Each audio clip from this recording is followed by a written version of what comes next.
Hoje, você vai ouvir histórias de terror baseadas em relatos reais, histórias que começaram como dias comuns, decisões simples, momentos que qualquer um de nós poderia viver, mas que, por um detalhe, quase terminaram em tragédia.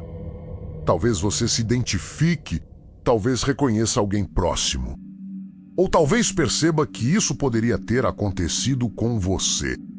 E vamos para a primeira história. Mas antes, apenas confira se você já está inscrito no canal, porque a primeira história é de arrepiar.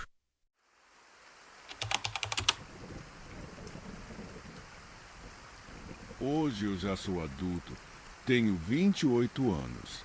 Mas essa história aconteceu quando eu era só uma criança, com 7 anos de idade. E o mais assustador é que, mesmo depois de tanto tempo, eu lembro de tudo com uma clareza absurda. Não são lembranças vagas, são cenas inteiras, com sons, cheiros e sentimentos que ainda parecem vivos. Naquela época, eu costumava brincar em um parque perto da minha casa com alguns amigos do bairro. A gente ia quase todos os dias, sempre no mesmo horário. Já fazia muito tempo que aquele parque era o nosso refúgio. Era ali que a gente corria até cansar, inventava jogos, subia nos brinquedos e ria sem motivo nenhum. O mundo parecia pequeno e seguro. Para nós, aquele lugar era perfeito. Mas, aos poucos, algo começou a mudar. No começo, foi só uma sensação estranha, difícil de explicar. Um desconforto que ninguém sabia dizer exatamente o motivo. Até que percebemos um detalhe que começou a se repetir. Sempre que chegávamos ao parque, tinha um homem sentado no mesmo banco, sempre no mesmo lugar. Ele era baixo, gordinho, usava roupas simples e ficava ali parado por muito tempo. Não brincava, não falava com ninguém, só observava. Ele ficava olhando a gente brincar. E o pior não era nem o olhar em si, mas o sorriso. Um sorriso estranho, parado, que não combinava com brincadeira nenhuma. Não era um sorriso alegre. Era um sorriso que dava um frio na barriga, mesmo sem a gente entender o porquê. A gente ia sozinho pro parque porque era perto de casa e nossos pais confiavam. Era 2003. Naquela época, criança não tinha celular. Não tinha como ligar para alguém se algo desse errado. Se acontecesse alguma coisa, a gente estava por conta própria. Por cerca de 2 semanas, aquele homem ficou só olhando, sempre no mesmo banco, sempre nos mesmos horários. A presença dele começou a nos deixar inquietos. A gente brincava, mas já não era igual. Às vezes, eu olhava para o banco só para ver se ele ainda estava lá. E ele sempre estava, até o dia em que ele resolveu se aproximar.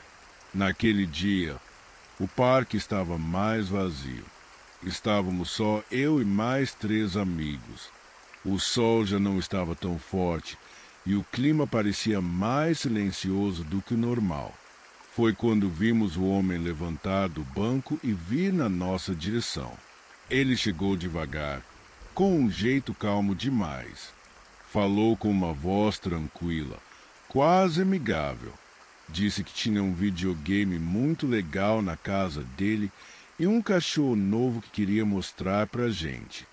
Para uma criança, aquilo parecia incrível. A gente se olhou.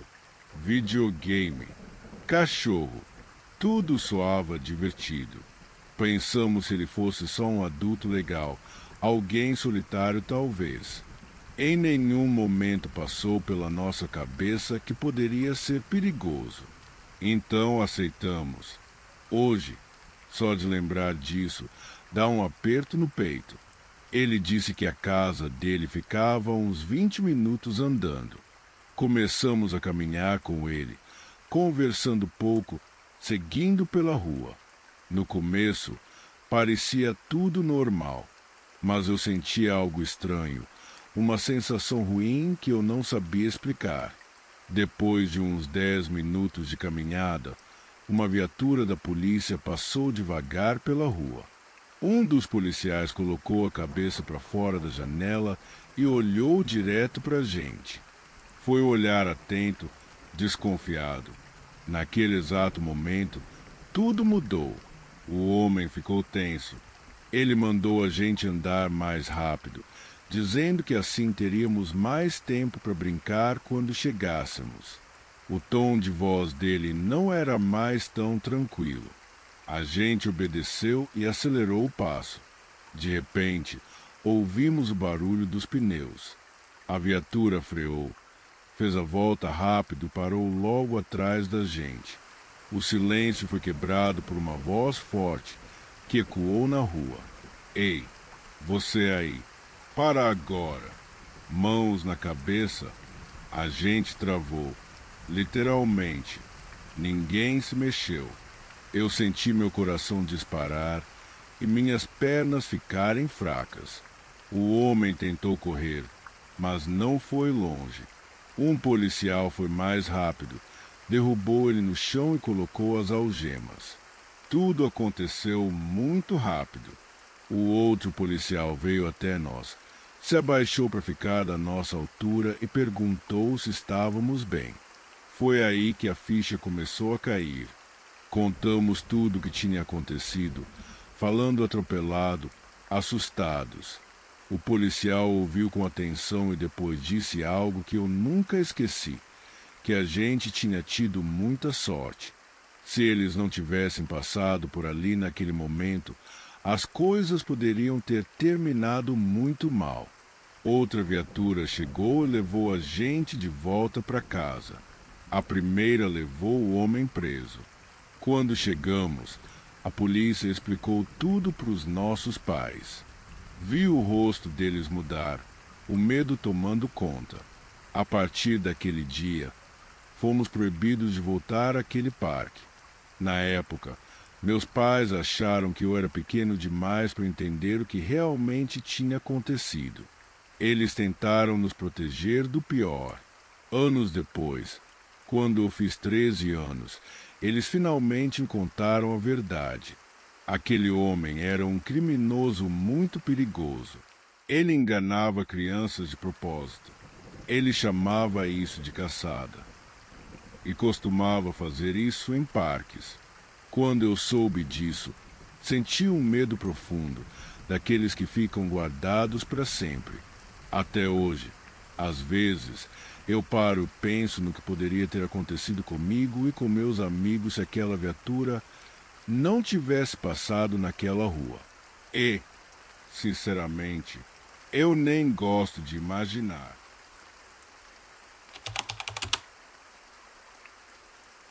Eu era muito pequena quando isso aconteceu. Pequena demais para muita gente acreditar que eu ainda lembraria. Mas eu lembro. Lembro de tudo. Não como uma memória distante e confusa, mas como uma cena de filme que insiste em passar na minha cabeça, sempre igual, sempre nítida, sempre assustadora. Eu morava em um prédio simples, daqueles antigos, onde qualquer passo no corredor fazia eco. Um prédio silencioso demais, principalmente à noite. Nosso e não tem preocupações. O apartamento ficava no 3º andar, no final do corredor. Lá em casa quase nunca aparecia visita. Nossa rotina era sempre a mesma, previsível, tranquila. Quando alguém batia à porta, geralmente era uma tia, um primo, alguém conhecido. Nunca alguém inesperado. Naquele dia, nada parecia diferente. Era só mais uma tarde comum. Eu estava deitada na cama, assistindo vídeos no YouTube, passando de um para outro sem prestar muita atenção. O tempo passava devagar, daquele jeito que só passa quando a gente é criança e não tem preocupações. Eu nem tinha celular naquela época. O meu tinha quebrado depois de dar muito problema. Então eu ficava ali, só com a televisão ligada, sem pressa, sem compromisso, sem imaginar que aquela noite ia mudar tudo. Em algum momento, ouvi a porta da casa abrindo. Era meu padrasto chegando do trabalho. O barulho da chave, a porta rangendo, o som conhecido dos passos. Levantei rapidinho, dei um oi quase automático, sem nem olhar direito, e voltei para o quarto. Tudo parecia normal. Normal demais. Eu dividia o quarto com meus irmãos. Eles dormiam em um beliche velho, que fazia barulho a cada movimento. Qualquer virada na cama fazia a madeira ranger. Privacidade quase não existia, mas aquele quarto era nosso refúgio. O lugar onde eu sentia que estava segura. Onde nada de ruim poderia acontecer. Até que, de repente, um dos meus irmãos falou, quase num sussurro, como se tivesse medo de estar certo. Acho que alguém bateu na porta. Já estava escuro lá fora. A noite tinha chegado sem a gente perceber. Eu não tinha ouvido nada, então achei que ele estivesse se confundindo. Criança imagina coisa onde não tem. Ignorei. Mas aí. Toque. Toque. Dessa vez, não teve dúvida. Eu ouvi. Foi uma batida seca, firme, curta. Não foi educada. Não foi hesitante. Foi uma batida de quem sabia exatamente o que estava fazendo. Na mesma hora, senti um frio estranho na barriga. Um aviso silencioso de que algo estava errado. Meu irmão começou a se levantar da cama, mas eu falei rápido, sem pensar. Senta. Minha voz saiu baixa, mas firme. Eu era a mais velha. Naquele instante, senti que precisava proteger meus irmãos. Não podia deixar ninguém ir até a porta. Não podia deixar alguém desconhecido entrar na nossa casa. Levantei devagar e fui andando em direção à sala. Cada passo parecia alto demais. O chão parecia reclamar sob meus pés. Ao lado da porta tinha uma cadeira. Não sei explicar como, mas eu tinha certeza absoluta de uma coisa. Eu não podia fazer barulho nenhum. Quem estivesse do outro lado não podia saber que tinha alguém ali. Em vez de arrastar a cadeira, subi nela com todo o cuidado do mundo, segurando na parede para não perder o equilíbrio. Meu coração batia tão forte que eu tinha certeza de que dava para ouvir do lado de fora. Fiquei na ponta dos pés, quase caindo, e me aproximei do olho mágico. Quando consegui enxergar, meu corpo inteiro travou. Do outro lado da porta tinha um homem. Ele usava uma máscara que escondia completamente o rosto. Um casaco azul comprido cobria o corpo dele, daqueles que fazem a pessoa parecer importante, quase como alguém que você não deveria questionar. Ele estava parado, imóvel, levemente inclinado para frente. Mas isso não foi o pior. Na mão dele, tinha uma arma. E o detalhe que fez meu sangue gelar, a arma estava apontada diretamente para o olho mágico. Exatamente ali. Como se ele soubesse que alguém estaria olhando. Como se estivesse esperando por isso. Desci da cadeira bem devagar, com as pernas fracas, tremendo. Tirei os chinelos para não fazer barulho e senti o chão gelado nos pés. Voltei para o quarto e fiz um gesto rápido para meus irmãos, imitando uma arma com a mão. Depois levei o dedo à boca, pedindo silêncio absoluto. Eles entenderam na hora. O medo tomou conta de todos nós. Apaguei todas as luzes da casa. Tudo ficou mergulhado na escuridão. Fui até o quarto do meu padrasto e contei o que tinha visto, com a voz fraca, quase falhando. Mal conseguia falar. E como se a situação já não fosse assustadora o suficiente, a luz tinha acabado pouco antes daquele homem aparecer. A internet também não funcionava. A gente estava sozinho, no escuro, sem ter como pedir ajuda. Meus irmãos entraram no quarto também. A única luz vinha da lanterna fraca do celular do meu padrasto. Do lado de fora, as batidas continuavam, uma por vez, sem pressa, como se quem estivesse ali tivesse todo o tempo do mundo. Meu padrasto quis ir até a porta para olhar pelo olho mágico, mas eu segurei o braço dele com força e pedi, quase chorando, para ele não fazer isso. Eu tinha certeza de que qualquer movimento, qualquer som, podia ser o suficiente para algo dar muito errado. Ficamos trancados naquele quarto por mais de 1 hora. 1 hora que pareceu uma eternidade. Até que, de repente, as batidas pararam. O silêncio voltou.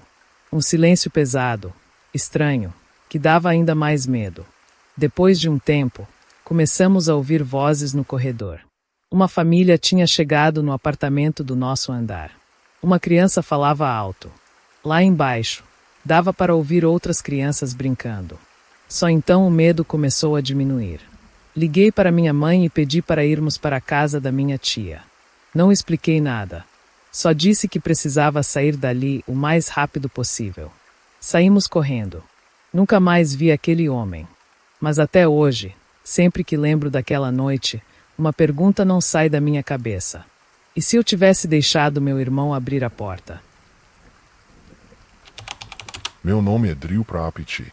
Eu sou da Índia. E o que eu vou te contar agora é algo que aconteceu comigo de verdade. Uma história que me fez mudar completamente a forma como eu vejo o mundo. E um lugar que eu nunca mais tive coragem de voltar. Tudo aconteceu na Praia de Dumas. A Praia de Dumas fica na cidade de Surat. Desde pequeno, eu ouvia as pessoas falarem dela de um jeito estranho. Sempre em voz baixa. Sempre olhando para os lados. Diziam que aquela praia não era normal. À noite, segundo as histórias, dava para ouvir alguém chamando seu nome. Sombras apareciam do nada.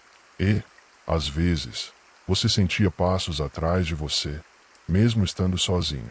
Muita gente dizia que não era imaginação, mas eu nunca acreditei. Para mim, aquilo era só história inventada para assustar criança ou turista. Eu sempre pensei, isso é besteira. Até o dia em que eu resolvi ir lá. Era um fim de semana raro, daqueles em que todo mundo consegue se reunir. Eu e alguns amigos decidimos ir à Praia de Dumas à noite, depois que o sol já tinha ido embora. Antes de sair, alguém lembrou das histórias estranhas. Falou de pessoas que ouviram sussurros, de gente que entrou na neblina e nunca mais voltou, de espíritos que apareciam e sumiam como fumaça. A gente riu, fez piada, ninguém levou a sério. Mas assim que chegamos na praia, tudo mudou. Estava silencioso demais. Não tinha música, não tinha vendedores, não tinha risadas, só o som do mar e nossos passos afundando na areia. A praia parecia enorme e vazia, vazia demais. De repente, senti algo estranho. Um vento frio passou por nós, mas não era um vento normal. Era gelado, rápido, parecia que tinha atravessado meu corpo. Um amigo tentou brincar. Deve ser um fantasma passeando. Ninguém riu. Andamos mais um pouco. Então aconteceu. Um sussurro, baixinho, quase impossível de ouvir, mas muito perto. Parecia que alguém estava atrás da gente. Paramos na mesma hora e viramos rápido. Não tinha ninguém. Nada. A praia estava completamente vazia. Eu tentei me convencer de que era só o vento, mas meu corpo não acreditou. Meu coração começou a bater forte. Foi aí que lembrei de algo que todo mundo comenta naquela cidade. Dizem que a Praia de Dumas foi construída em cima de um antigo cemitério hindu.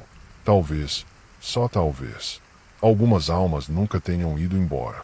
Continuamos andando, mas tudo ficou estranho. Eu sentia como se alguém estivesse nos observando. Minha lanterna começou a piscar.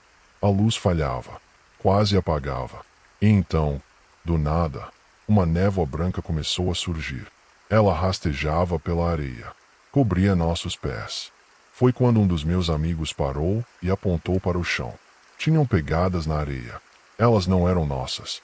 As pegadas apareciam uma por uma, como se alguém invisível estivesse andando na nossa direção.